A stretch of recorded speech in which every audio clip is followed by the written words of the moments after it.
Jack stared down at the half-full bags of cat food piled by his kitchen cabinet. Reminders of the two tabbies he'd lost just weeks before. His heart had closed after losing his beloved companions. And he had made a vow. No more pets, no more heartbreak. Today, he decided, was the day he would carry every last bag to the dumpster and be done with it. But as he walked toward the dumpster, he heard a soft, pleading cry. Two tiny bobcat kittens stared up at him with wide, hungry eyes, letting out a pitiful chorus. He was about to throw out the cat food, but these two kittens were about to change his mind. Were they a sign of healing, or would they lead to yet another painful goodbye? Before we start, hit the like button and make sure to subscribe if you haven't, and hit that notification bell so that you won't miss any new stories. The morning sun cast long shadows across Jack Morrison's kitchen floor, illuminating the stack of unopened cat food cans that had been gathering dust for 3 weeks. At 72, Jack had thought he'd seen enough loss in his life. His wife Margaret 5 years ago, his son deployed overseas, and now his two beloved tabby cats, Rusty and Patches, who had simply vanished one October night without a trace. He stood there in his flannel shirt and worn jeans, his weathered hands trembling slightly as he reached for the first can. The label showed a happy orange cat, not unlike Rusty had been. Jack's throat tightened. For 15 years, those two cats had been his constant companions after Margaret passed. They'd filled the silence of his small cabin on the edge of the Colorado foothills with their purr and playful antics. Now the silence was deafening.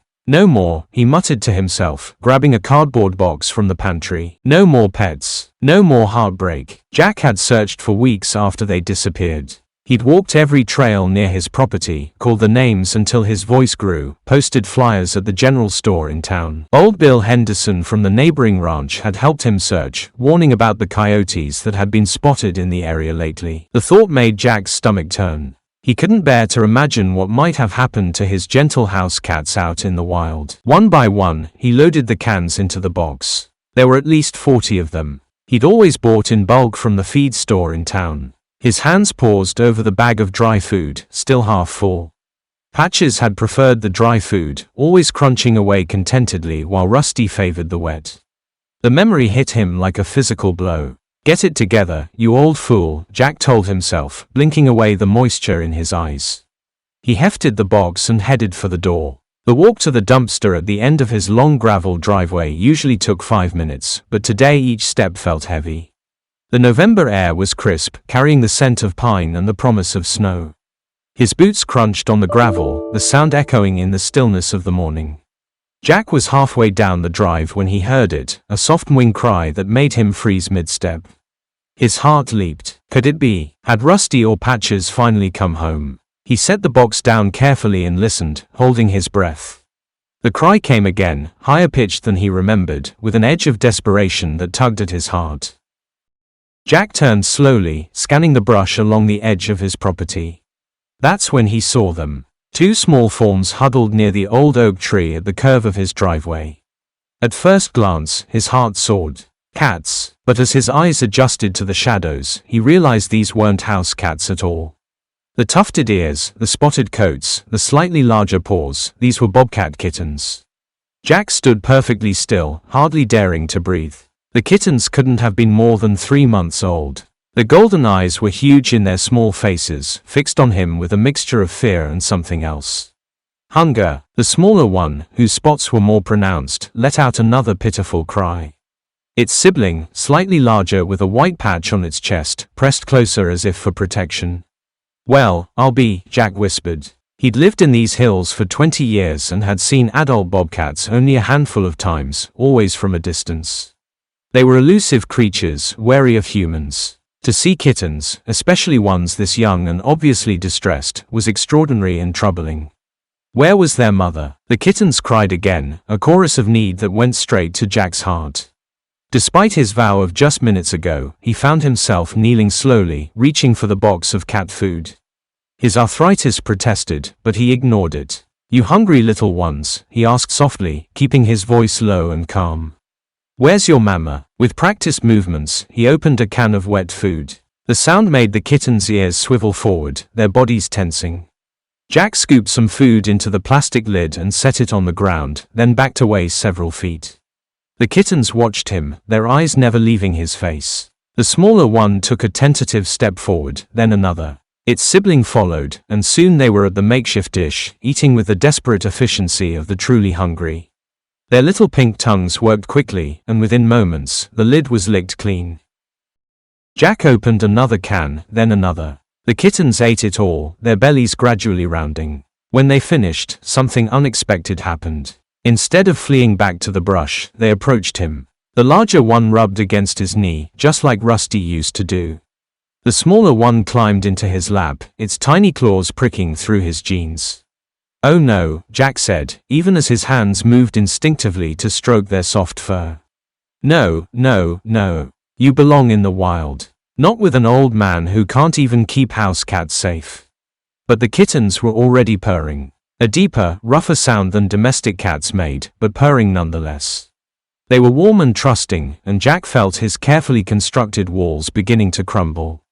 He couldn't leave them out here. The temperature was dropping and they were clearly orphaned or abandoned. Predators would find them soon. Coyotes, eagles, even adult male bobcats who might see them as competition. Making a decision that went against every promise he'd made to himself that morning, Jack carefully gathered the kittens in his arms and headed back to the house. Once inside, he faced a dilemma. These weren't pets. They were wild animals. He needed expert advice. Jack settled the kittens on an old blanket in a cardboard box near the wood stove and reached for his phone. After some searching, he found the number for Colorado Wildlife Services. The phone rang 3 times before a woman answered. "Wildlife Services. This is Dr. Emma Rodriguez." Jack explained his situation, expecting to be told to bring the kittens in immediately.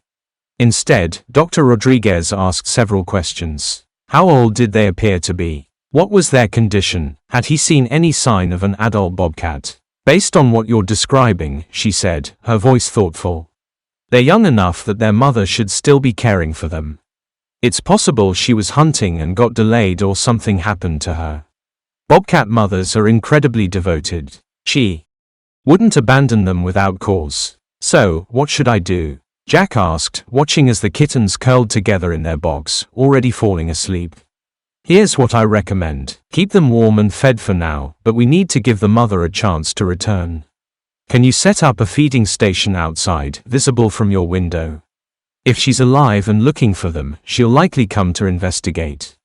Bobcats have incredible senses of smell. She'll know her babies were there." Dr. Rodriguez gave him detailed instructions, what to feed them. Cat food was actually fine temporarily, how to keep them wild enough to release, signs of illness to watch for. She promised to check in the next day and arranged to visit if the mother hadn't appeared within 48 hours. After hanging up, Jack looked at the sleeping kittens. They were breathing in unison, their spotted sides rising and falling peacefully. Despite himself, he felt a familiar warmth spreading through his chest. "Just temporary," he told them firmly. "Just until your mama comes back." The rest of the day passed in a blur of unexpected activity. Jack found himself fussing over the kittens like a worried grandfather. He set up a proper feeding station on his back porch, visible from the kitchen window.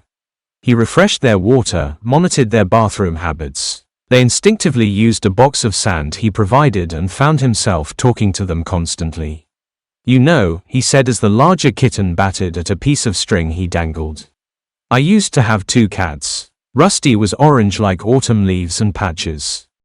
Was black and white like a winter storm. They probably would have been terrified of you too." The smaller kitten had crawled back into his lap and was purring loudly. Its eyes were half closed in contentment, and Jack couldn't help but stroke its soft fur. They were different from house cats. Their fur was denser, their bodies more muscular even at this young age. But the trust in their eyes, the way they sought comfort and warmth, that was universal. As evening fell, Jack built up the fire in the wood stove. The kittens gravitated toward the warmth, stretching out on the hearthrug with obvious pleasure. Jack settled in his recliner with a cup of coffee and found himself smiling as they played. They were rougher than house cats, their games full of pounces and mock battles that would serve them well in the wild. But they were also heartbreakingly young and vulnerable. "Your mama better come back," he told them. "You need her more than you need an old fool like me." But even as he said it, Jack felt the ice around his heart melting. These wild babies had awakened something in him. Not just the caretaker instinct, but the capacity to care again despite the risk of loss. That night, Jack moved their box to his bedroom, just as he used to let Rusty and Patches sleep on his bed. The kittens curled against each other, purring softly. Jack lay awake for a long time, listening to their breathing and watching the moonlight play across their spotted coats. He thought about Margaret, how she would have loved this strange turn of events. She'd always said that love found a way even when you tried to shut it out. The next morning brought the first real cold snap of the season. Frost silvered the grass and Jack's breath clouded in the air as he checked the feeding station. No sign of the adult bobcat, though something had eaten the food. Probably raccoons.